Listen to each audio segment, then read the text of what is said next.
आप लोग सभी अपने घर पर सुरक्षित हैं, सेफ़ हैं।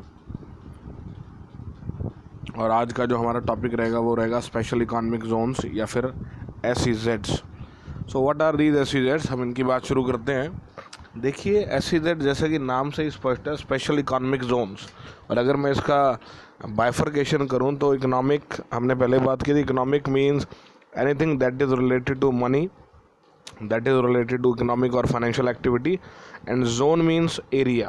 So some special zone or area which is defined, which is declared for certain set of economic activities or certain economic activities to be conducted in the same areas, and the reason is economic development.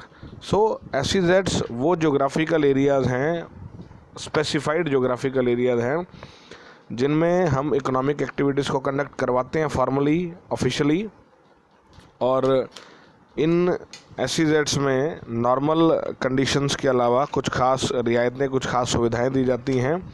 और basic objective क्या, देखिए basic objective है एक ऐसा platform, एक ऐसा space avail करवाना जहाँ पर लोग अपनी इकोनॉमिक एक्टिविटी को बड़े ही सुलझे हुए तरीके से कंडक्ट कर सकें, जहाँ पर सभी फैसिलिटीज़ मिलें, जहाँ पर किसी तरह की कोई हरासमेंट ना हो, और जहाँ पर एक कंफर्टेबल एनवायरनमेंट को हम क्रिएट कर सकें। थोड़ा सा इससे पहले कि मैं आगे बढ़ूँ, मैं थोड़ी सी लाइट डालना चाहूँगा कि how this SEZ concept of SEZ it's originated in the world और इन इंडिया। सो 1960 में आयरलैंड में ये जो कंसेप्ट है वो एक्सपोर्ट प्रोसेसिंग जोन या फिर EPZ के नाम से आया। और अगर इंडिया की बात की जाए तो एशिया में इंडिया वो पहला देश था जहाँ पर कांधला, गुजरात में 1965 में एक एक्सपोर्ट प्रोसेसिंग जोन लगाया गया। और एक्सपोर्ट प्रोसेसिंग जोन का जो एक हम कहेंगे रिफाइंड फॉर्म हमारे पास था, वो स्पेशल इकोनॉमिक जोन्स के फॉर्म में आया। और स्पेशल इकोनॉमिक जोन्स के तहत एक पॉलिसी बनाई गई, स्पेशल इकोनॉमिक जोन्स पॉलिसी, अप्रैल 2000 में, जिन्होंने स्पेशल इकोनॉमिक जोन्स की उपलब्धता को, उनका होना देश के लिए एक अत्यंत ज़रूरी कदम बताया। So next is, let's move on the next slide, that is meaning. एक बार हम पढ़ देता हूँ, हालांकि इसके बारे में बात मैं कर चुका हूँ आप लोगों से पहले। Special economic zones are specified notified geographical areas which enjoy special privileges in form of tax concessions, less checks and controls, less formalities, better infrastructure etc. देखिए, हम अपना बिजनेस, हम अपनी जो फैक्ट्री लगानी है, हमने जो अपना इंफ्रास्ट्रक्चर डेवलपमेंट करनी है, वो अपनी ज़मीन पर या किसी भी कमर्शियल लैंड पर कर सकते हैं। तो हम SEZ में क्यों जाएं, पहला सवाल। और इसका जवाब इसी डेफिनेशन में है कि देखिए, अगर आपको कुछ खास रियायतें, कुछ खास सुविधाएं चाहिए सरकार की तरफ से, जिनमें टैक्स कंसेशंस हैं, कम जांच हैं और सरकारी नियंत्रण है, और कम फॉर्मेलिटीज़ है। नॉर्मल आप बिज़नेस स्टार्ट करते हैं तो उसके लिए आपको एक पूरी लिस्ट फॉर्मेलिटीज़ की उसके थ्रू जाना पड़ता है। बट यहाँ पर इसमें ये सुविधा है कि आपको उन फॉर्मेलिटीज़ के चक्कर में ज़्यादा नहीं पड़ना। और लॉज भी जो हैं वो काफ़ी नॉमिनल्स हैं, मींस बाहर की तुलना में, नॉन SEZ एरियाज़ की तुलना में you are going to get better condition, better opportunity. तो Indian government has promoted SEZ to boost exports, to promote both domestic and foreign investment and to promote employment. These are the basic things why we are focusing on SEZ। मैं एक बार और इसको अपने शब्दों में आपको explain करना चाहूँगा। देखिए, किसी भी देश की इकॉनमी के लिए कुछ सेक्टर्स हैं जिनका कंट्रीब्यूशन बहुत ज़्यादा है। एक मैन्युफैक्चरिंग सेक्टर है, दूसरा एग्रीकल्चर सेक्टर है, और तीसरा आपका सर्विस सेक्टर है। एग्रीकल्चर सेक्टर आपका साइड बाय साइड चल रहा है, और जो मैन्युफैक्चरिंग और सर्विस सेक्टर है उसकी प्रमोशन के लिए सरकार को एफर्ट करने पड़ते हैं।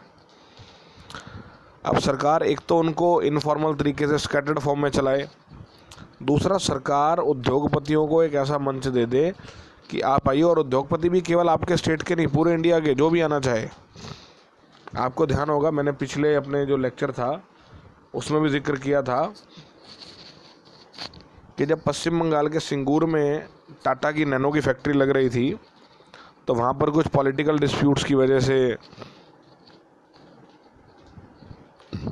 फैक्ट्री लगाने में अनावश्यक देरी हो रही थी और उसी मौके का फ़ायदा उठाते हुए गुजरात के साणंद में वो फैक्ट्री लगाई गई और आज उस एरिया की ग्रोथ हमारे लिए काबिल गौर है। सो SEZ का बेसिक ऑब्जेक्टिव क्या है गवर्नमेंट के लिए, स्टेट के लिए, कंट्री के लिए, कि आप उस एरिया की जो स्टैंडर्ड ऑफ लिविंग है उसको आप इंक्रीज़ कर सकते हो, ज़मीन का पूरा लाभ उठा सकते हो। कुछ एरियाज हमारे पास ऐसे हैं जहाँ पर ज़मीन उतनी प्रोडक्टिविटी एग्रीकल्चर में नहीं दे सकती जितनी कि नॉर्मल जगह पर देती है, तो वहाँ पर आप इस तरह के SEZ लगा के उनसे आउटकम काफ़ी ले सकते हो। हालांकि ऐसा होता नहीं है क्योंकि उसके जो कारण है मैं आगे डिस्कस करूँगा आप लोगों से। तो बेसिकली मैं समझता हूँ कि SEZ का मीनिंग आप समझ गए होंगे और अब हम शायद आगे की तरफ मूव कर सकते हैं। नाउ SEZ करती क्या है बेसिकली, क्या ऑब्जेक्टिव्स हैं और क्या इसकी एस्टेब्लिशमेंट के साथ जो है चीज़ें जुड़ी हुई है। पहला हेड है यहाँ पर SEZ rules provide for special economic zone act जो हमने पढ़ा था उसमें कुछ रूल्स थे, कुछ नियम थे। वो नियम क्या चाहते थे, नियम क्या कहते थे, मैं पहले पढ़ रहा हूँ इंग्लिश में और फिर आपको हिंदी में क्लियर करूँगा। Simplified procedures for development operation and maintenance of SEZ and for setting up units and conducting business in SEZ। एक बड़ा ही सरल और सीधा तरीका SEZ को डेवलप करने का, ऑपरेट करने का और तीसरा मेंटेन करने का। यहाँ पर SEZ के संदर्भ में दो बातें होंगी। पहला तो SEZ को डेवलप करना है और दूसरा SEZ में बिजनेस डेवलप करना है। बिजनेस सेपरेट एंटिटी है, SEZ सेपरेट एंटिटी है, इसका ध्यान रखेंगे हम लोग। Then single window clearance for setting up SEZ। अब अगर आपको कहा जाए कि अगर आपने पानी की NOC लेनी है, आप कहीं और जाओ, बिजली की NOC लेनी है कहीं और जाओ, एनवायरनमेंट डिपार्टमेंट में जाओ, तो शायद ये आपके लिए एक समस्या की वजह हो सकती है। और ऐसा नॉर्मली होता है हमारे साथ अगर हम नॉन SEZ की तरफ जाते हैं। पर अगर हम SEZ में जाते हैं तो सोचिए कि एक ही काउंटर पे आपकी सारी समस्याओं का निदान हो जाए। तीसरा है single window clearance for setting up unit in special economic zone. ऊपर SEZ को डेवलप करने की बात कर रहे थे, यहाँ पर अगर आपने उस SEZ में कोई बिजनेस लगाना है, आपने कोई अपनी यूनिट लगानी है, तो उसके लिए भी सिंगल क्लियरेंस सिस्टम है। देन है single window clearance on matters relating to central as well as state. अगर कुछ ऐसे बिजनेस और यूनिट्स की आप एस्टेब्लिशमेंट की बात कर रहे हैं, कुछ ऐसे SEZs की एस्टेब्लिशमेंट की बात कर रहे हैं जिनका हित और जिनका फ़ायदा प्रत्यक्ष या अप्रत्यक्ष तरीके से भारत की सरकार या फिर किसी भी स्टेट गवर्नमेंट के साथ जुड़ा हुआ है, तो बिल्कुल सिंगल क्लियरेंस सिस्टम है। उसके लिए आपको कोई फॉर्मेलिटीज़ के चक्कर में नहीं डाला जाएगा। Simplified compliance procedure for documentation. जो कंप्लायंस का प्रोसीजर है वो बड़ा सरलीकृत है और जो कागजी कार्रवाई है वो भी बिल्कुल न्यूनतम की गई है। लास्ट है इसमें online submission of all forms and returns by all SEZ developers and SEZ units for better monitoring and easy compliance. अगर आपको चेक लगाना है, चेक इन द सेंस कि मैंने आज document, it is online provides you the receiving of something. For example मैंने आपको कागज़ दिया और 1 महीने बाद आप कह दो जी मुझे तो कागज़ मिला ही नहीं। मैंने आपको मेल की, मैंने आपको मैसेज किया और ऑनलाइन सिस्टम ने एक बड़ा ही सुकून भरा प्लेटफॉर्म आपको उपलब्ध करवाया कि आप अपने घर बैठे सारा काम कर सके। और अभी ये जो लेक्चर का हमारा प्रक्रिया चल रही है ये भी ऑनलाइन है और इसकी वजह से आप भी कंफर्ट में हैं। हालांकि ये कंफर्ट, इसकी जो कॉस्ट है बहुत भारी है, पूरा देश एक बड़े संकट से जूझ रहा है, पर कहीं ना कहीं ऑनलाइन से चीज़ों के या बदलाव की अगर मैं कहूँ तो उसमें एक गुंजाइश बन जाती है। सो SEZ डेवलपर्स के लिए और SEZ यूनिट्स के लिए ऑनलाइन फॉर्म सबमिशन है और सरलीकृत प्रोसीजर है। अगली स्लाइड के साथ बढ़ते हैं आगे। ऑब्जेक्टिव्स, उद्देश्य। पहला उद्देश्य मैंने आपको स्टार्टिंग में ही बताया था कि आपके एरिया को फाइनेंशियल ग्रोथ देने के लिए SEZ एक एडिशनल टूल की तरह काम करता है। आपके यहाँ पर जो बिज़नेस चल रहे हैं वो चल रहे हैं, अगर आप SEZ बनाते हो तो नए बिज़नेस आएंगे। यहाँ पर एक चीज़ मैं और क्लियर करना चाहूँगा, SEZ के लिए एक मैंडेट क्या है कि जो आप शुरू करने जा रहे हैं वो एक नया बिजनेस हो, ना कि कोई ऐसी नॉन SEZ की कार्रवाई जो आप कुछ फ़ायदे लेने के लिए SEZ में आके करना चाहते हैं, तो उसके ऊपर सरकार के कुछ प्रतिबंध हैं। देन है promotion of exports of goods and services, ये दूसरा ऑब्जेक्टिव है और अत्यंत इंपॉर्टेंट ऑब्जेक्टिव है कि जो हमारे देश के एक्सपोर्ट्स हैं उनको बढ़ावा देने के लिए वो केवल न केवल वस्तुओं के संदर्भ में बल्कि सेवाओं के संदर्भ में ही। देन है promotion of investment from domestic and foreign resources, हमारे देश में भी और दूसरे देशों में भी ऐसे इन्वेस्टर हैं जो अच्छी जगह पैसा लगाना चाहते हैं, अच्छे प्रोजेक्ट्स में पैसा लगाना चाहते हैं, सिर्फ जो उनको डर लगता है वो इस बात से लगता है कि क्या हम उस प्रोसीजर को, उस प्रक्रिया को आसानी से समझ पाएंगे। By SEZ, by launching of SEZ हमने उनकी समस्या का एक तरह से निदान कर दिया। क्रिएशन ऑफ एम्प्लॉयमेंट अपॉर्चुनिटी, देखिए जहाँ पर भी कोई भी उपक्रम लगेगा, चाहे वो गुड्स का लगे चाहे वो सर्विसेज का लगे, हमें या हमारे आसपास रोज़गार के मौके बढ़ेंगे। मैं दोबारा से नैनो के प्लांट की बात करना चाहूँगा। जब वहाँ पर नैनो का प्लांट लगा तो हो सकता है 10% या 20% टॉप लेवल के मैनेजरियल लोग टाटा वाले अपने साथ लेके आए हों देश के विभिन्न राज्यों से। 80%, 70% या 50% जो अनस्किल्ड लेबर चाहिए थी वो गुजरात की थी, वो साणंद की थी। उसके बाद इन लेबर्स के खाने पीने की व्यवस्था के लिए, चाय पानी की व्यवस्था के लिए, इनके रहने की व्यवस्था के लिए जो व्यवस्थाएँ की गई उसमें लोकल लोगों को काफ़ी रोज़गार मिला। न केवल एक फैक्ट्री के अंदर जो काम कर रहा है कर्मचारी उसको रोज़गार मिलता है एक फैक्ट्री के खुलने से, बल्कि जो उसके आसपास का एरिया है उसकी डेवलपमेंट भी बहुत अच्छे तरीके से हो जाती है। देन है लास्ट पॉइंट इसमें, डेवलपमेंट ऑफ इंफ्रास्ट्रक्चर फैसिलिटी। ये एक बहुत ज़रूरी पॉइंट है। इंफ्रास्ट्रक्चर से हमारा अभिप्राय है उस ढांचे से जिस ढांचे के अंदर हमने काम करना है, उन सुविधाओं की, उन फैसिलिटीज़ की, जिन फैसिलिटीज़ को देख के हम जज करते हैं कि यस वाकई में काम करने का एक अच्छा माहौल कंपनी ने या यूनिट ने बना रखा है। तो एक अच्छा माहौल देना, और SEZs में चूँकि फाइनेंशियल जो इन्वॉल्वमेंट है वो काफ़ी ज़्यादा है, और दूसरा चूँकि देश की अर्थव्यवस्था, इकोनॉमिक एक्टिविटीज़ जुड़ी हुई है, तो यहाँ पर इंफ्रास्ट्रक्चर डेवलपमेंट भी काफ़ी मायने रखती है और इंफ्रास्ट्रक्चर वाइज काफ़ी फैसिलिटीज़ भी यहाँ पर दी जाती हैं। देन है इंसेंटिव ऑफर्ड टू SEZs। जब आप एक SEZ की बात करते हैं तो क्या क्या इंसेंटिव उनको मिलते हैं, इसको दो भागों में बांटा गया। पहला भाग है incentives and facilities two units setup in SEZ। यहाँ पर मैं SEZ के अंदर जो यूनिट्स एस्टेब्लिश हो रही हैं उनकी बात कर रहा हूँ।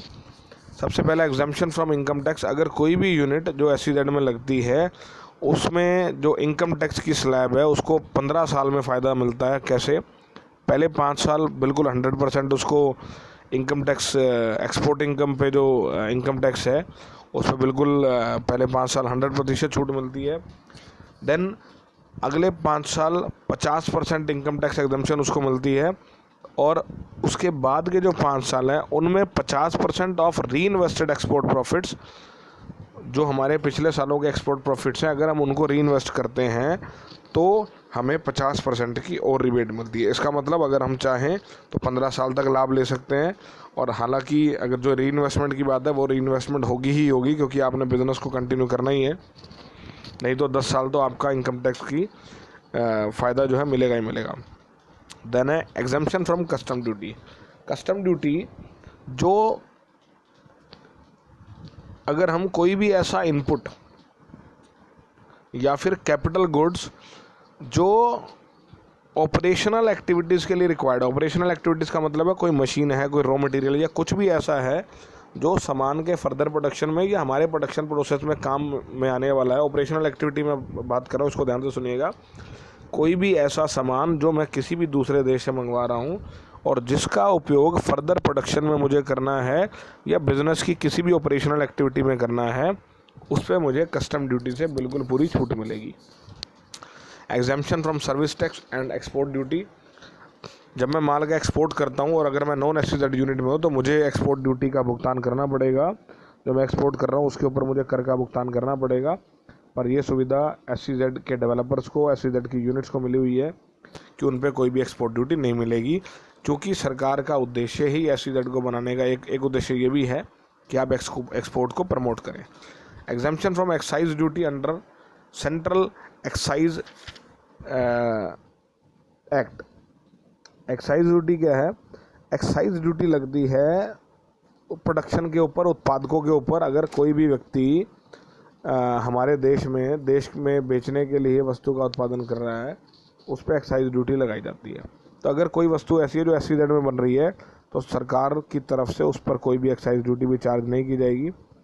इसके अलावा central sales tax, value added tax या GST वो भी SEZ में जो एस्टेब्लिश्ड कंपनीज हैं उनसे नहीं लिया जाएगा। इसके अलावा जो लेबर लॉज हैं, फैक्ट्री एक्ट्स हैं, इंडस्ट्रियल डिस्प्यूट्स एक्ट हैं, जो पूरे देश की यूनिट्स में, मैन्युफैक्चरिंग यूनिट्स में, सर्विस यूनिट्स में अप्लाई होते हैं, वो SEZ की यूनिट्स में अप्लाई नहीं होंगे। हालांकि इसकी एक दूसरी डार्क साइड भी है, उसकी डिस्कशन बाद में करेंगे। देन है permission of external commercial borrowing. External commercial borrowings क्या हैं? विदेशों से जो इन्वेस्टर हमारे देश के SEZ में इन्वेस्टमेंट करना चाहते हैं उनमें 500 मिलियन US$ तक की परमिशन सरकार आपको दे रही है एक साल में। मतलब एक साल में आप $500 मिलियन की कमर्शियल बोरिंग्स को अपनी SEZ में मंगवा सकते हैं। अगर आपके पास कोई फॉरेन इन्वेस्टर है तो आप उसकी इन्वेस्टमेंट का लाभ ले सकते हैं। ऐसा नॉन SEZ के केस में संभव नहीं है, कुछ फ्लक्चुएशन वहाँ पर हैं। देन है सिंप्लीफाइड प्रोसीजर, इसकी हमने पहले ही काफ़ी बात कर चुके हैं। एक्सेप्ट अ फ्यू सेक्टर कौन से? जिनमें सरकार का या जनता का हित है, उनको छोड़कर बाकी सभी सेक्टर्स में 100% FDI जो है ऑटोमेटिक रूट वो है जो गवर्नमेंट रूट से अलग है। मीन सरकारी रास्ते से ना आके आप दूसरे रास्ते से डायरेक्ट इन्वेस्टमेंट कर रहे हैं, शेयर मार्केट के थ्रू आ रहे हैं, 100% FDI आपको अलाउड है। SEZ units are allowed to bring export proceeds in India without any time limit। Export proceeds का मतलब है जो हमने एक्सपोर्ट किया उसकी राशि, उसका भुगतान, उसका जो हमारा सेल्स का अमाउंट बनता है वो आप कभी भी ला सकते हैं। जबकि नॉन SEZ के केस में उसकी जो मियाद है, उसकी जो सीमा है वो 6 महीने है। मतलब 6 महीने में आपको नॉन SEZ के केस में वो पैसा देश में मंगवाना ही पड़ेगा। SEZ के केस में ऐसी कोई सीमा नहीं है। लास्ट पॉइंट है इसमें एग्जेम्पशन ऑफ स्टाम्प ड्यूटी। अगर किसी भी SEZ के अंदर आप कोई भी ज़मीन खरीद बेच रहे हैं या पुनः विक्रय कर रहे हैं, ट्रांसफ़र कर रहे हैं, तो उस पर आपको स्टाम्प ड्यूटी नहीं देनी। ये भी एक बड़ा इंसेंटिव है, क्योंकि कई बार ऐसा होता है कि आप बिज़नेस करने के उद्देश्य से अंदर जाते हैं पर हो सकता है बिज़नेस ना चले या आपकी ट्यूनिंग ना बैठे किसी के साथ, तो transfer is very comfortable there. Then है incentives and facilities to SEZ developers. अब जो SEZ को डेवलप कर रहे हैं उनको क्या क्या फैसिलिटी हैं? इनको भी इनकम टैक्स एग्जम्पशन है 10 सालों के लिए सेक्शन 80 IAB के तहत। दूसरा मिनिमम अल्टरनेट टैक्स या MAT या फिर डिविडेंड डिस्ट्रीब्यूशन टैक्स, जो कि कंपनी द्वारा डिविडेंड डिस्ट्रीब्यूट किया जाता है उस पर लगता है, उसमें भी SEZ डेवलपर को छूट मिलती है अगर वो कंपनी है तो। देन है exemption from custom duty and excise duty for development of SEZ की डेवलपमेंट पर कस्टम और एक्साइज ड्यूटी दोनों पे आपको एग्जम्पशन मिलती है। किसी भी तरह का इंपोर्ट अगर SEZ को डेवलप करने के लिए चाहिए तो उस पर भी कोई कस्टम ड्यूटी नहीं लगती। Then central sale tax, value added tax और GST, इनसे भी एग्जम्पशन है और सर्विस टैक्स से भी एग्जम्पशन। तो तकरीबन फ़ायदे ऊपर के ही हैं। इसके अलावा जो कंपनियों पर मिनिमम अल्टरनेटिव टैक्स और डिविडेंड डिस्ट्रीब्यूशन टैक्स है उसकी और SEZ डेवलपर्स के लिए बात की गई है। मैंने पूरी कोशिश की है कि आपको इस PPT के थ्रू ढंग से बताया जाए, तो मेरी गुजारिश है आपसे, आप इसको ध्यान से देखिएगा। और इसके साथ ही आगे बढ़ते हैं हम लोग। Minimum land requirement for setting up of SEZ। अब SEZ अगर आपने डेवलप करना है तो उसके लिए आपको कितने लैंड की आवश्यकता है? देखिए, ये डिपेंड करता है कि आपका जो SEZ है वो किस तरह का है। पहला, अगर वो मल्टी सेक्टर SEZ है, मल्टी सेक्टर SEZ का मतलब है जिसमें अलग अलग तरह की इंडस्ट्रीज लगेंगी। फॉर एग्जांपल FMCG लगेगी, IT लगेगी, ऑटोमोबाइल लगेगी, टायर इंडस्ट्री लगेगी या कुछ भी। अगर मल्टी सेक्टर है तो 500 हेक्टेयर ज़मीन हमें कम से कम चाहिए। इसके अलावा अगर सेक्टर स्पेसिफिक बात करो, जैसे मान लो कि IT SEZ है या ऑटोमोबाइल SEZ है, तो उसमें 50 हेक्टेयर। अगर कोई free trade warehousing zone है, अगर आपने वेयर हाउसेज बनाने हैं, देखिए जो माल आप बना रहे हैं जाहिर सी बात है उसको भी कहीं ना कहीं ठहराव चाहिए, तो अगर आप वेयर हाउसेज बना रहे हैं तो 40 हेक्टेयर जगह उसके लिए चाहिए। Then handicrafts, biotechnology, non conventional energy, gems and jewellery sector SEZ। अगर इस तरह के काम हैं जिनमें स्पेस की ज़रूरत कम है और बारीकी की ज़्यादा है, बायोटेक की बात की हमने ऊपर, जेम्स और ज्वेलरी की बात की हमने, हैंडीक्राफ्ट्स की हमने बात की, तो 10 हेक्टेयर लैंड की ज़रूरत है। और अगर IT सेक्टर से संबंधित SEZ है तो उसमें लैंड रिक्वायरमेंट कुछ नहीं है, ये आपको तय करना है, ये आप पे निर्भर करता है कि आप कितनी ज़मीन में अच्छी से अच्छी व्यवस्था दे सकते हैं। तो इसके बाद आगे बढ़ते हैं student, approval mechanism for special economic zones in Haryana. तो अगर आपको SEZ के लिए अप्रूवल लेनी है तो उसकी प्रक्रिया क्या रहेगी।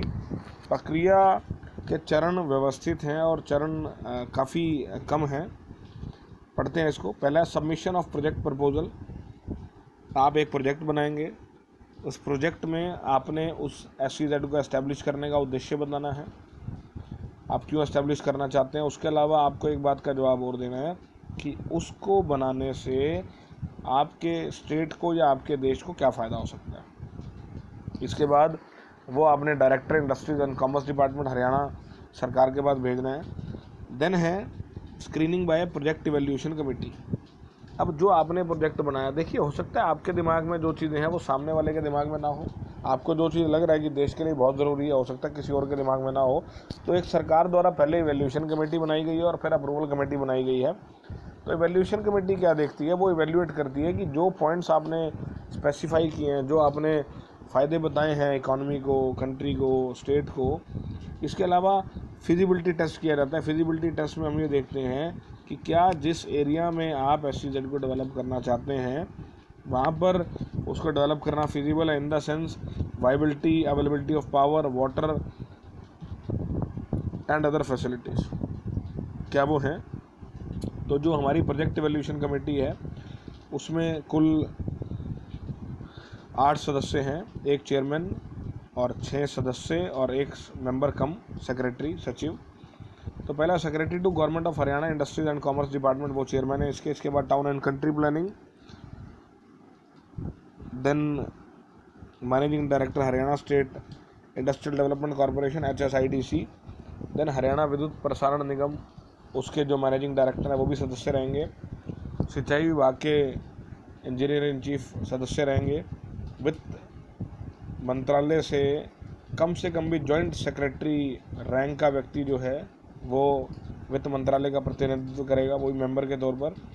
मैनेजिंग डायरेक्टर उत्तर या दक्षिण हरियाणा बिजली वितरण निगम, जिस भी एरिया में आपका पड़ता है।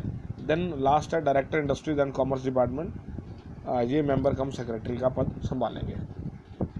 इसके बाद है third, screening by project approval committee. ऊपर वाली कमेटी जब प्रोजेक्ट को एवेल्यूएट करती है, देन है एक कमेटी जो प्रोजेक्ट को अप्रूव करेगी। एवेल्यूएशन के बाद अप्रूवल का पॉइंट है, ये अप्रूव करते हैं, रिजेक्ट करते हैं, मॉडिफाई करते हैं on the basis of the information, on the basis of justification और on the basis of remarks given by the project evaluation committee, जिसके बारे में आपने ऊपर पढ़ा है।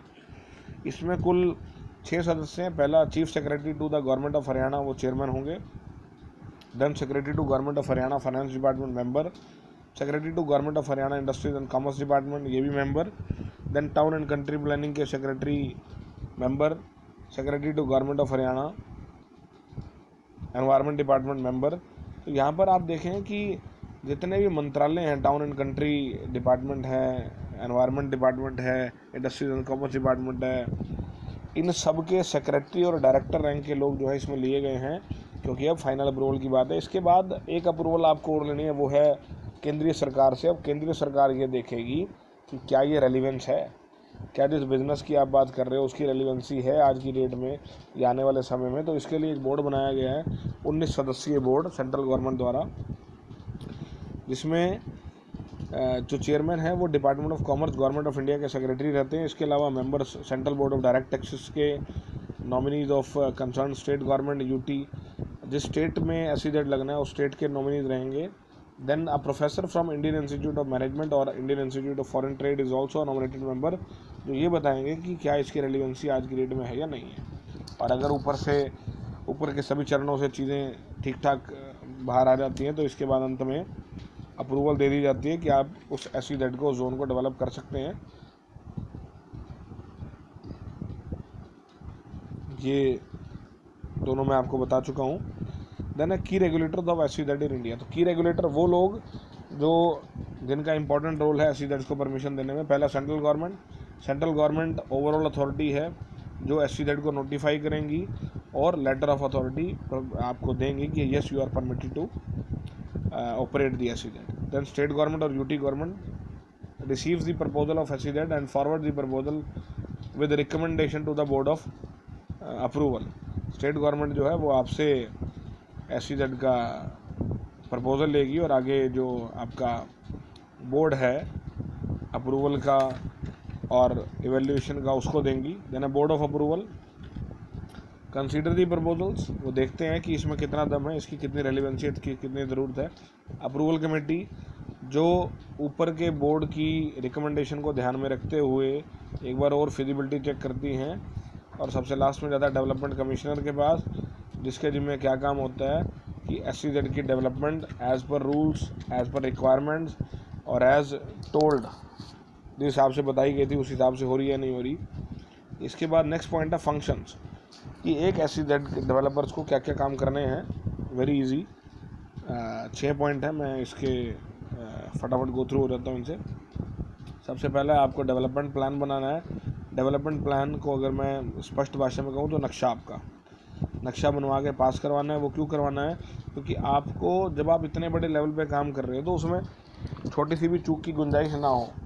देन है demarcation and development of site, जो भी नक्शे से संबंधित कार्रवाई है और इंफ्रास्ट्रक्चर डेवलपमेंट से संबंधित कार्रवाई है, industrial, commercial, residential and other purposes जो हैं वो प्री अप्रूव्ड प्लान के हिसाब से वो आप डन करेंगे।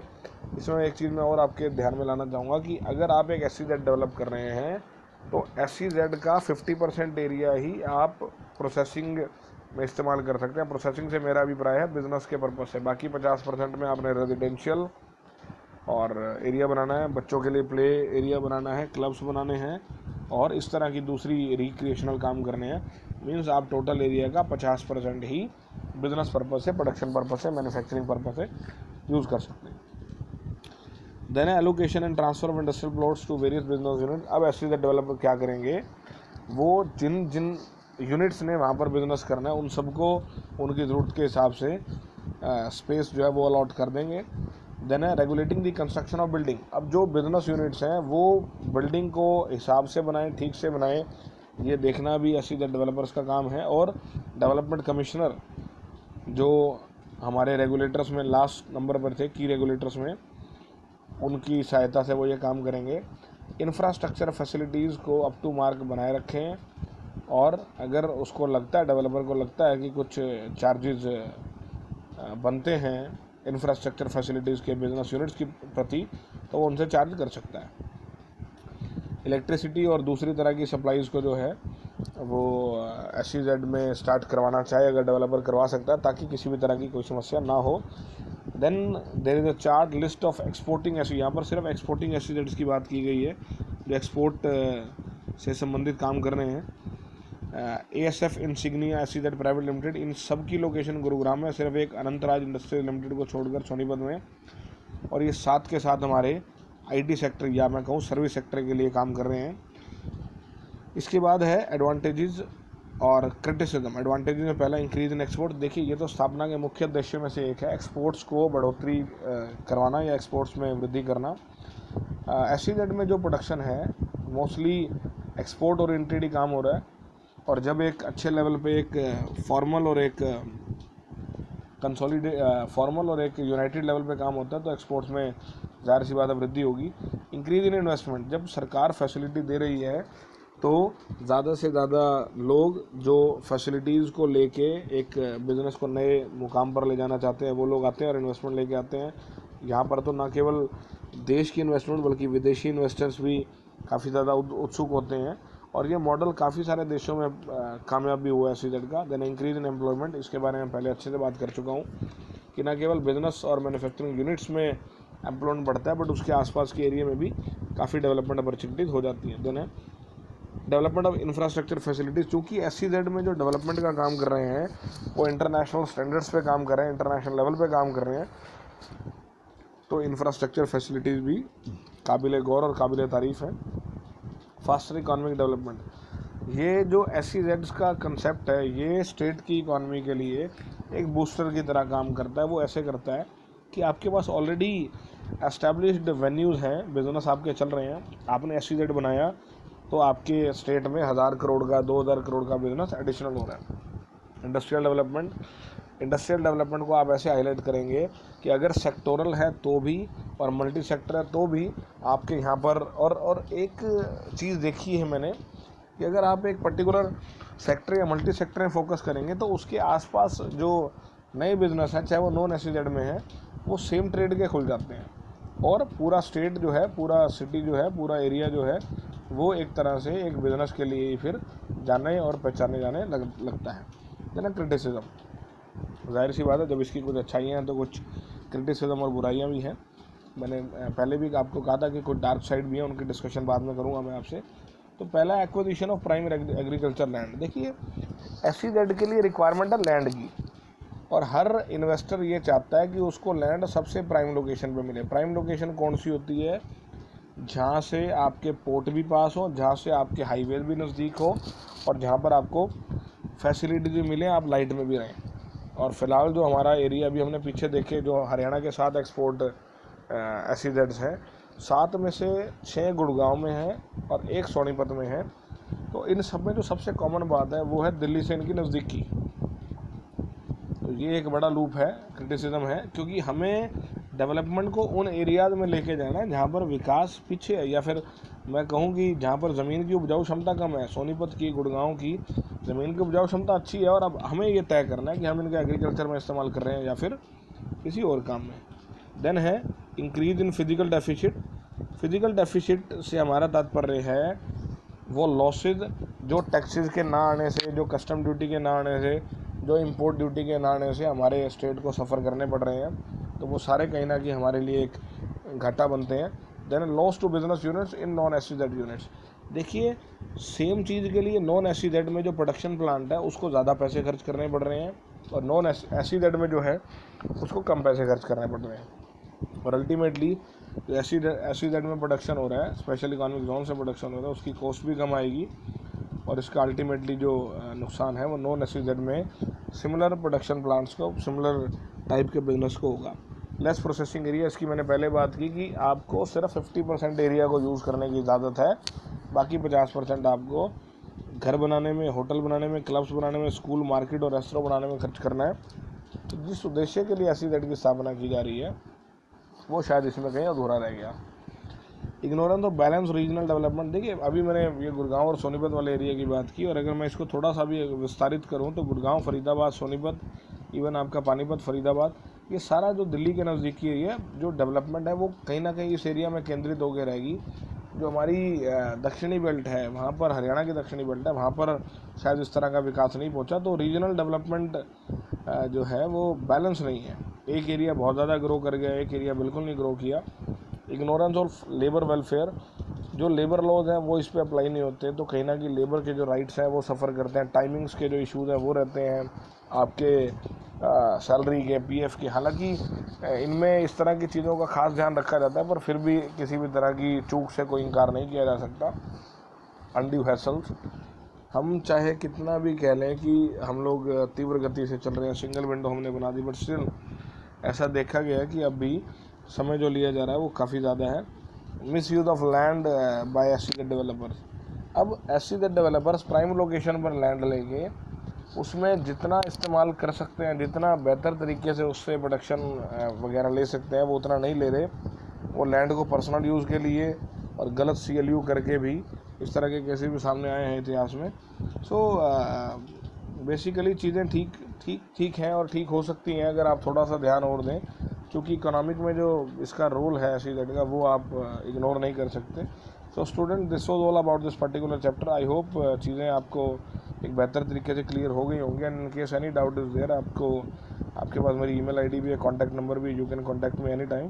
सो थैंक यू एवरीबॉडी, और जल्दी ही हम MSME के लेक्चर के साथ मिलेंगे। Thank you, have a good day. और तब तक के लिए आप लोग अपना ध्यान रखिए, अपने पेरेंट्स का ध्यान रखिए, अपने अड़ोस पड़ोस का ध्यान रखिए। और एक ज़रूरी संदेश मैं आप लोगों को और उन सब लोगों को देना चाहता हूँ जो इस लेक्चर को सुनेंगे। आरोग्य सेतु ऐप वो आप ज़रूर डाउनलोड कीजिए। ये सरकार की एक डायरेक्शन भी है हमारे लिए, और एक अच्छा नेशनलिस्ट होने के नाते आपका फ़र्ज़ भी बनता है कि आप सरकार को स्वास्थ्य संबंधी सूचना देने में अपना रोल जो है बढ़ चढ़ कर अदा करें। धन्यवाद आप सभी का, और हम जल्दी ही मिलेंगे। Thank you.